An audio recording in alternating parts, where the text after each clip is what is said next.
Normalcy has now returned to airports across the nation after airline passengers were stranded on Monday morning as the Nigeria Aviation Handling Company NAHCO called a strike action over unpaid salary arrears among other grievances. Arise correspondent Amaka Ude Walker tells us more. Here is our report.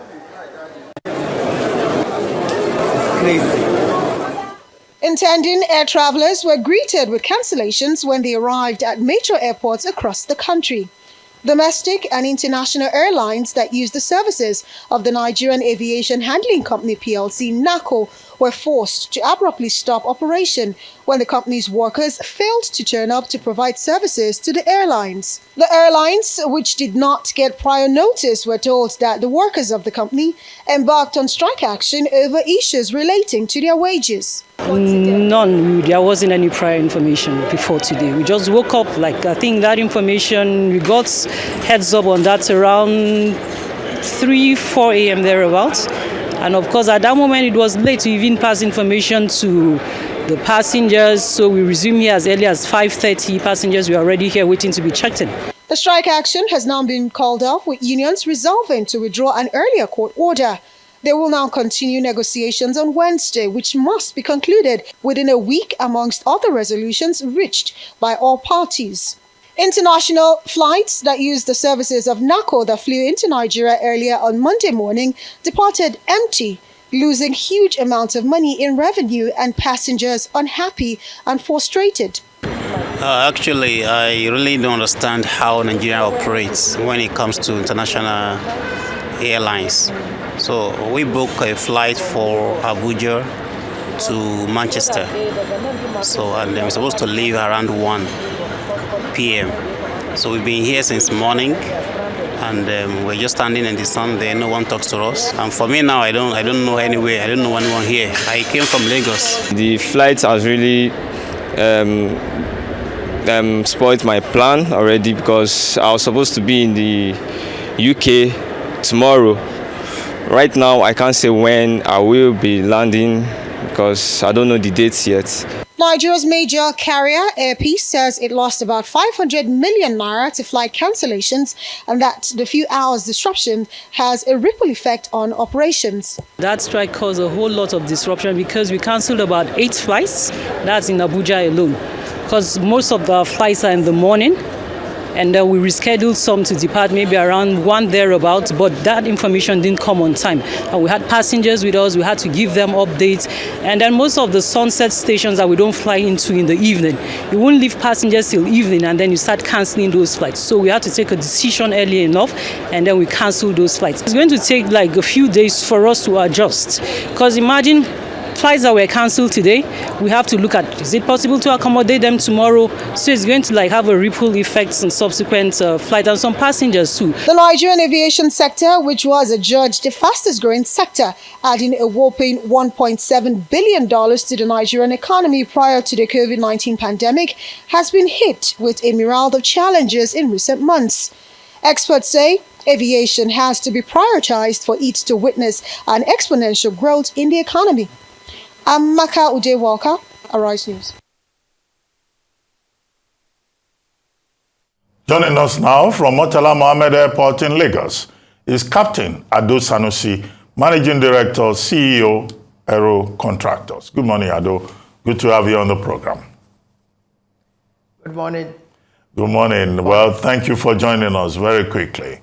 Now, we've seen that report by Amaka Ude Walker of Arise News.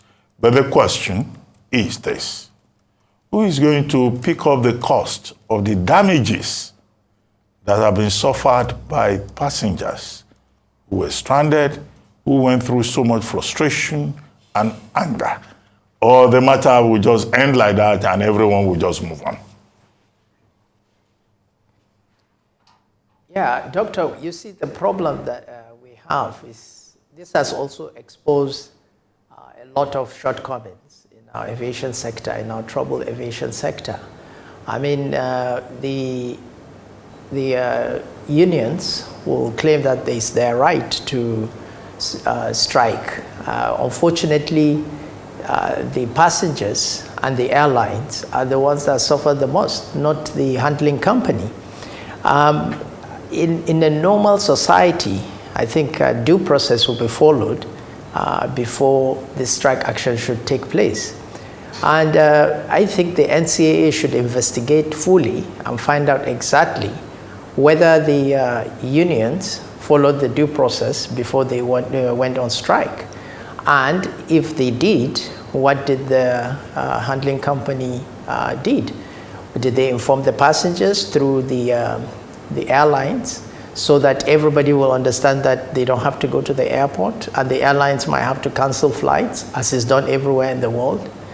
Or they just sat and thought that they can negotiate themselves out of the crisis? Now, also, I see that this has been a latent problem because the Nigerian Civil Aviation allowed a kind of alliance between the two handling companies in the beginning, where they agreed that this is the minimum price they would charge the airlines for handling an aircraft.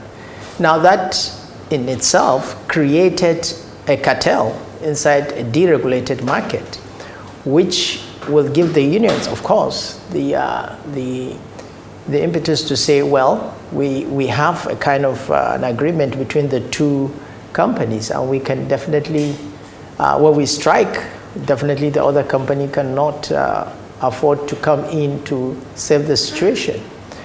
And I think also the National Assembly, which weighed into the problem in the beginning, should have also understood that when a critical service is being provided and there is near to monopoly, then this critical service should not go on strike.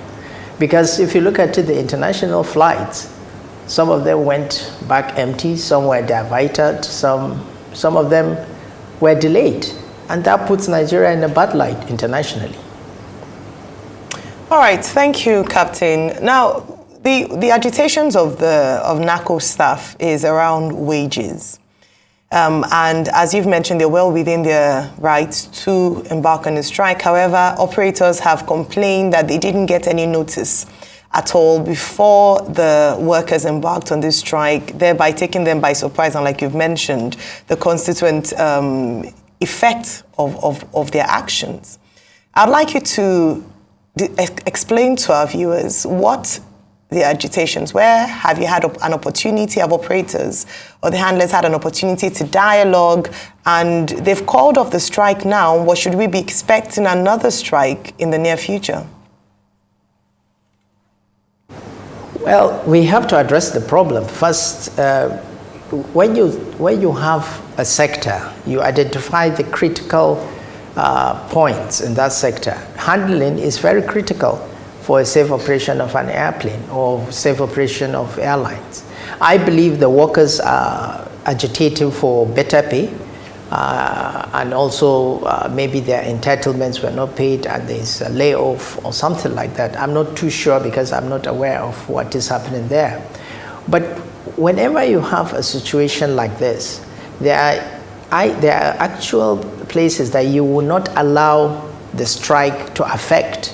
They can picket the offices of NAHCO and don't allow the administrative staff to enter the offices, don't allow the MD to enter his office and the rest.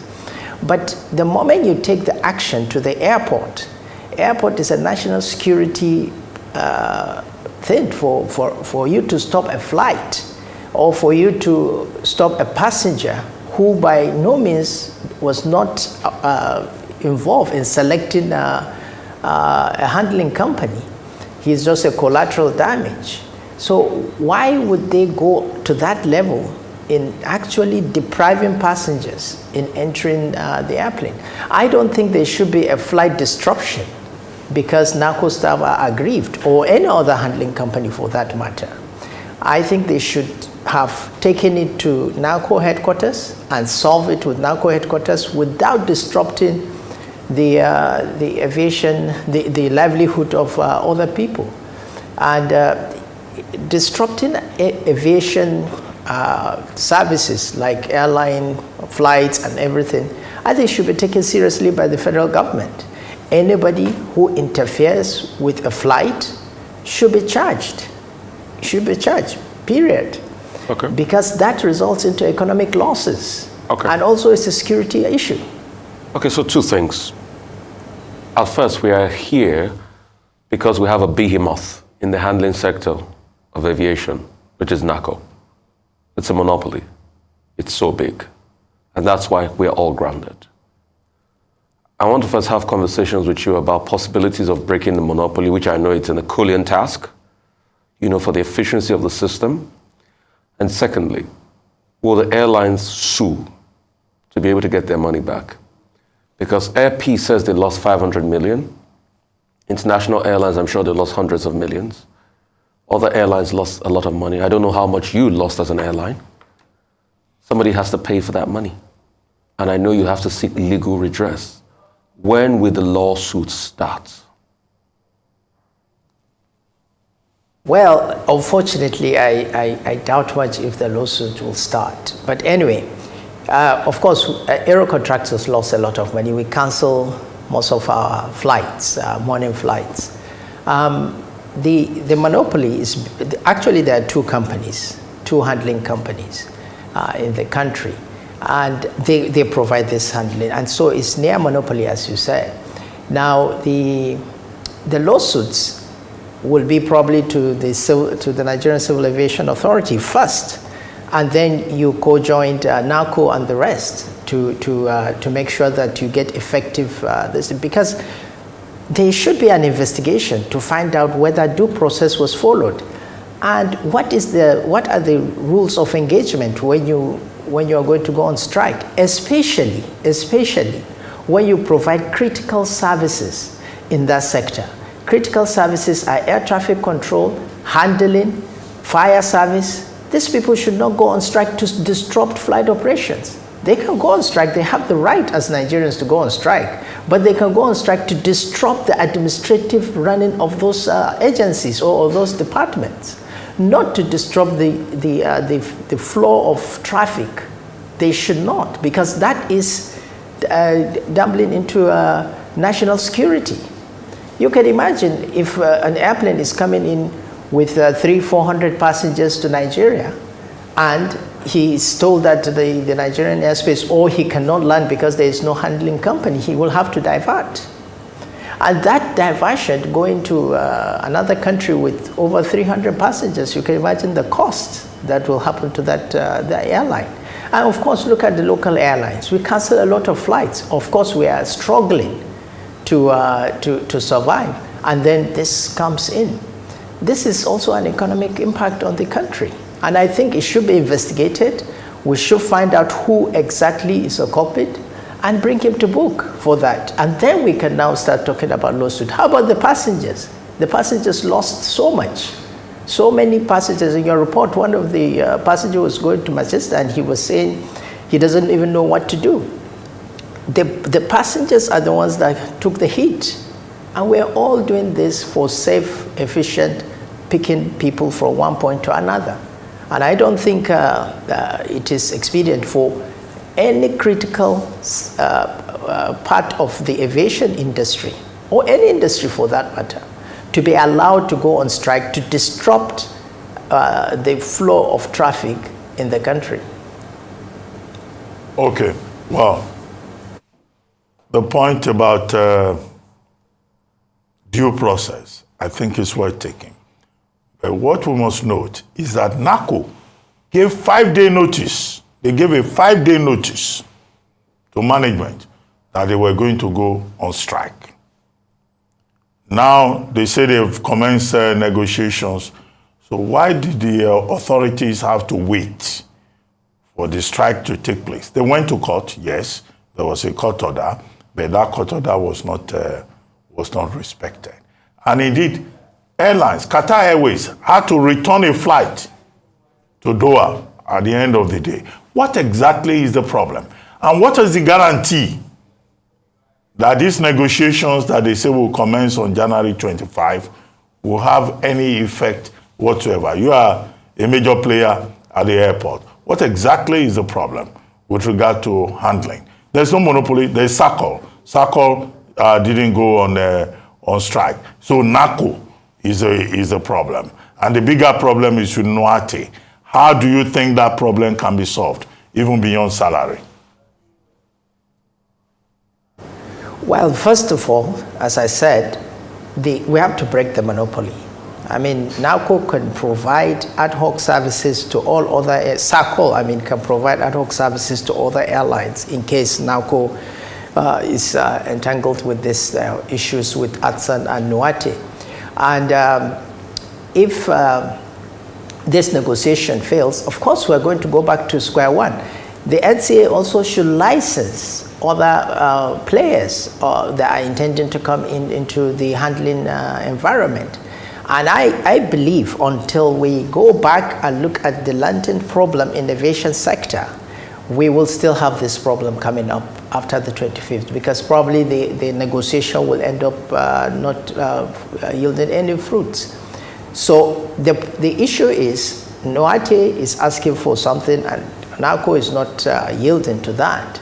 I believe the regulator should come in and negotiate in between and make sure they come up with a truce. And also, if there was a 5-day notice, by law, is it 5-day notice that you give? And when you give 5-day notice, did you give 5-day notice to the company? And did the company give the no terms, what we call no terms notice to Air Mission, which in effect it translates or it actually transmits to all airlines all over the world that there is an intended strike. If the most unstable airspace in Europe is France, is French airspace, because they always go on strike. But you always get notification minimum 72 hours. So you either avoid their airspace or you can cancel your flights. But they will not allow it, they will not just go on strike while you are in the air. I mean, this is aviation. So if this is not investigated and the cockpit brought to book, then we are going to have the same problem after 25th of January. So when you talk about the company being brought to book, what do you think what are some of the things that can be done in your estimation to ensure that they do not allow this? Number one, like you mentioned, they flouted a number of things, primarily, which is even though the workers are allowed within their rights to go on strike, they didn't inform the airline operators. They should have, so that at least they would have been able to perhaps suspend flights or rebook flights. And then the second aspect of what I'd like to ask you is that beyond this strike, the aviation sector in Nigeria has been, plagued with a number of disruptions, with passengers bearing the brunt in many areas. Just in May 2022, when they said the jet fuel was too expensive, flights were majorly disrupted. How can this space be better managed, regulated, or would you say it is already being done in that way so that Nigerians have a better experience with flying? Well, your first question, that what can be done? You see, if NAHCO is found guilty for not issuing a no term or telling the authorities that there's an intended strike in 5 days, there are ways to sanction NAHCO by the regulations. There are ways you can fine them, you can make them pay for the losses. You can do a lot. You can even suspend their license. If it's the workers that took the actions, then of course you identify the people that took actions and hold them accountable. I mean, we are a land of law, so we shouldn't allow people to go unacountable. Everybody should be accountable for his actions. So for those, I think that's why I am insisting an independent investigation should take place. I mean, flights were delayed, for goodness sake. Some were even cancelled, some were taken back. So we should investigate, and any strike action that disrupt flights should be investigated fully, and anybody that is found guilty should be held accountable. Now, aviation industry in Nigeria has been, of course, struggling. The high cost of fuel, the dollar to naira exchange rate, the availability of the exchange rate, because aviation is an international industry that requires a lot of foreign exchange. And we have been struggling. And as, of course, other Nigerians have been struggling to get petrol and everything, so we are. And of course, our prices have increased from 300, 250 naira per liter to 800, sometimes 890. It's high risk, low profit to absorb this huge increase of Jet A1. Government should assist and ensure that this critical part of the economy is not allowed to go down. It's not allowed to go into crisis. We are already facing the crisis mode, but they should come in. And I think that's why NNPC did some intervention fuel importation for the Jet A1 to allow the airlines find it a little bit cheaper at about 500 to 600 naira per liter. But again, this is very, very stopgap. I believe a holistic approach needs to be looked at this critical sector of the economy, aviation, and we should follow a roadmap that will take us to a better aviation industry. Okay, so just for the record, I'd like to ask you this, because NAHCO released the statement. Isn't this insulting to you, the clients of NAHCO? And the statement was tagged, our clients showed great understanding, says NAHCO in all of this. And this is a company that is quoted on the Nigerian Stock Exchange. It's a publicly listed company. And all of this happened because they couldn't manage their affairs with the union. And despite your losses, all they could say is that, oh, we restored services, our clients showed great understanding, we'll walk through it. No level of scrutiny, no level of accountability. How did we become this way as a country? Isn't it time people stop peeing on our backs and telling us it's raining and insulting us as a people? I totally agree with you, and that's why I keep saying it, that people should be held accountable. You cannot just allow things to happen and then you just walk away like nothing happens. We have a regulator in the industry. When you have this crisis, you should send, as I said, what we call NOTAM, Notice to Air Mission, which will tell you exactly what you should do or what you should expect.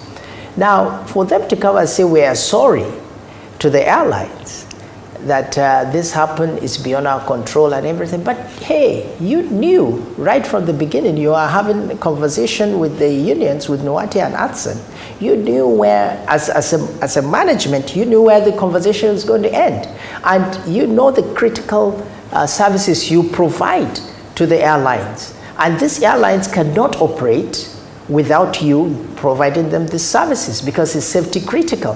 In fact, based on that, you went to the regulator and said that they should give you a minimum that you can charge the airlines. You increase your services from 20,000 naira overnight to 70,000 naira per aircraft. That is too much. But of course, the airlines took it. And I believe that was even wrong. That was the first step that was wrong because it's a deregulated market and you went and you connived with everybody to make sure that they agreed to that. And then you now allow the airlines to start paying that amount. And then you have these issues and you cannot even tell the airlines that, oh, there is an intended strike.